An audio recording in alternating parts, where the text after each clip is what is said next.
What pressures are you seeing that most people aren't talking about out loud, but can have a real impact if they have some help in their corner? I think there's always the question of, am I on track? Am I doing the right things? What do I need to do differently? I do think this is from a conversation late last night. I think there is a lot of headline pressure.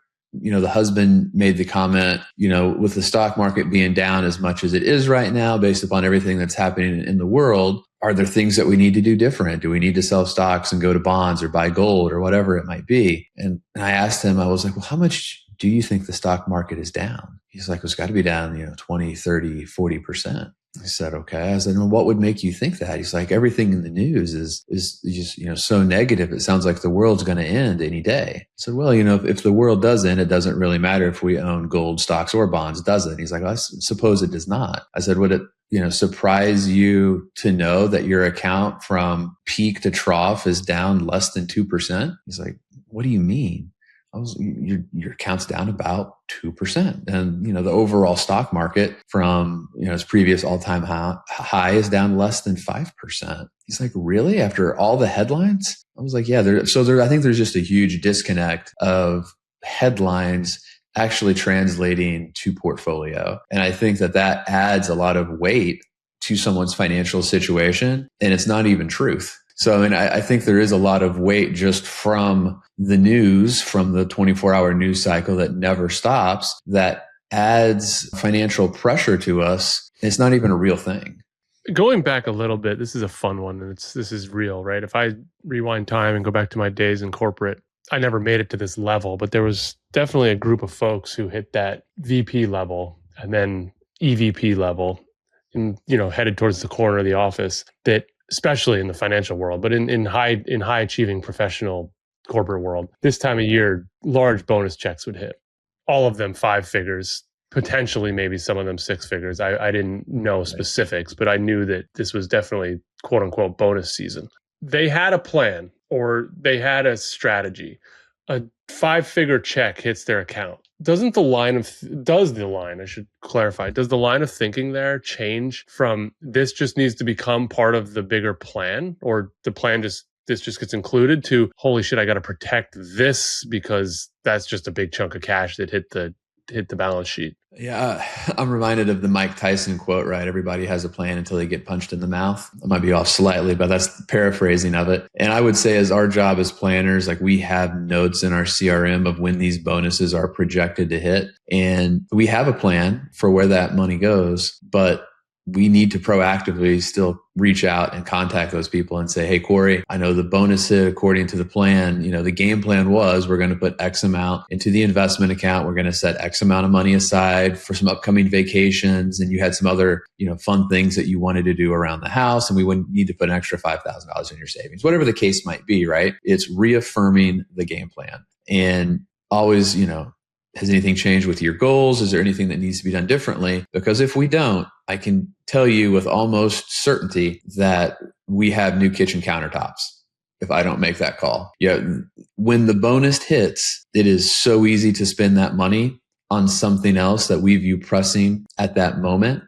So it is always in the plan's best interest for me to proactively reach out and reaffirm the plan and remind them of why we committed to certain amounts of capital to help them fund the plan based on what they said was important to them, because we can all get emotional and there's always something that we want a little bit more than adding $15,000 to, our brokerage account. Let's scratch at that for a minute, because it's I can literally see this happening in real time. And like I said, I never made it to that level in corporate where it was numbers that were life-changing like that. But someone gets a $50,000 cash bonus. You're right. It's, oh, well, this was 3,200, or this would be 7, and then this would be 6. And now you've spent 15, 20,000 of it. And to your point, in a real world scenario, that should just all be allocated properly within the overall context of the plan. Yeah. And the conversation that I had this week is, remember when we put the plan together and we decided on the things that you needed to do to be able to retire at 50, that was based on the fact that we were going to allocate $18,000 every year of your bonus to fund the plan. Remember?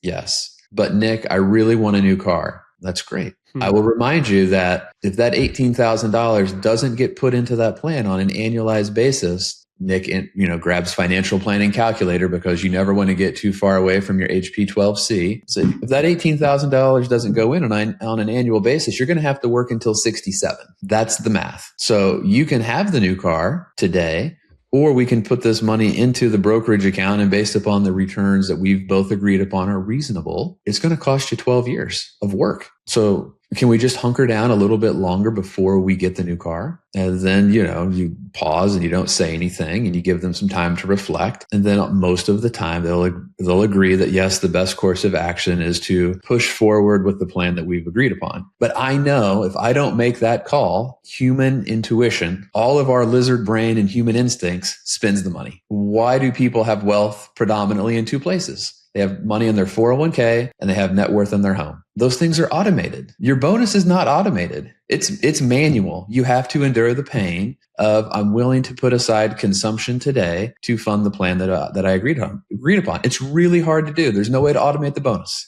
You made a great point there. And point 1B, I want to touch on. Yes, those 401k in the house are automated. Two, you can't spend them. Yeah, it's untouchable. Yeah, the reason the wealth is there is because there's so many guardrails around accessing it, right? Even if you borrowed money from a 401k, the maximum you can borrow is $50,000. When you have a home equity, when you have equity in your home, you can get a home equity line of credit, but you can't borrow all the equity in your home. A lot of times you're maxed out at 80%, right? There's guardrails. The hardest place to build wealth is always the brokerage account because there are no guardrails. You can contribute as much as you want to it. You can take out as much as you want to it. But that is why the most rewarding place to build wealth is the brokerage account, because it shows extraordinary discipline. There's a lot of people in this country who are broke, who are motivated to do the right things. There's a lot of people who are wealthy that have discipline. And that is the real difference between discipline and motivation. Discipline will always conquer motivation in the long run. Well, you said something too that yes, you could also take a loan on the 401k. You could all take a home equity loan on the house. Those things are a pain in the ass to do. Yeah, they're not easy, right? And then you got to deal with paying the 401k loan back through 401k, deduction through payroll. And you see $523 getting deducted from your paycheck to take the loan. Not fun. That bonus check, really easy to spend. But the person who has $1 million in a brokerage account versus the person that has $1 million in the 401k, forget like the net, what that's worth after taxes and something. The discipline that I have so much respect for, I have so much more respect for the person that has $1 million in a brokerage account who could snap their fingers and spend all of that money today is completely different than the person who's built $1 million in a 401k. Because that money is gated, it's locked up, it's really hard to get their hands on. Not that one's necessarily better than the other, but intuitively, I know the person who's built that kind of wealth in a brokerage account has great discipline. So on paper, your clients and prospects are seemingly doing very well, right? All the ducks are in a row. They're earning great money. They live in great neighborhoods, great schools. All the boxes are checked, so to speak. So if that's the case, why would so many of them be feeling a level of uncertainty? I think that it's kind of like, I think of Michael Jordan, right? Obviously, at the time he played basketball, he was the best in the game, but he was never content, right? He wanted more. And the reason that he, arguably the greatest player of all time is because he was always willing to chase to get better. And I think the people that we work with are alphas. They are high achievers. And they are not content. And I think they ask themselves, what am I missing? What could I do better? Am I on track? Almost all of the people who are on track think that they're off track. And all of the people who are off track believe that they're on the path. So there's, I'm much more excited to work with somebody or hear the story of somebody who starts with, I think I'm a little behind, Nick. I think I'm behind. I think I'm missing stuff. I don't think I'm doing all the right things versus the person who comes to me and says, you know what? I'm really not sure why I'm here. I think I'm doing all the right things. I think I'm way ahead of where I need to be based upon how old I am and how much money I'm making. It's almost completely flip-flopped. Always. And that's just the way it's always been. I think that's human nature. The people who are, who are willing to chase are the people who will have discipline and put in the systems and processes to build wealth and fund their goals and do the things that they think are important. Does anything come to mind with you as you've brought on new clients over the years? Is there a common, I didn't realize this mattered moment? I can just share with you a story. recently that I think answers that question. This was a young couple. Kids make great money, but they inherited some money. And they actually had some level of guilt around it because they wanted to do more to help others with it. And, one of the things that they thought about is, I'd like to give money, but, it kind of stinks that I can't deduct it anymore. I'd like to give money, but I'm not sure if that would adversely, affect my ability to fund my plan and do the things that I want to do. And, during our conversation, I just asked them like, hey, are you charitably inclined? Are there things, that you would like to do to leave money to? And they're like, yeah, we'd like to, but, they laid out these reasons why they didn't, and we just discussed the idea of a donor advised fund. They had one security in their portfolio that was greatly outweighted due to, amazing parabolic returns. So we took this tax liability that was in the portfolio, gifted it to the donor advised fund, gave them a wonderful tax credit, and now they were able to start giving money to these charities that were close to their heart. And they've shared that with their young children on how they're trying to help other people with the wealth that they have accumulated. They're trying to be good stewards. And, they said, hey, we never even knew this existed, but we're so thankful that, you've helped us use what we've both saved and what we've inherited to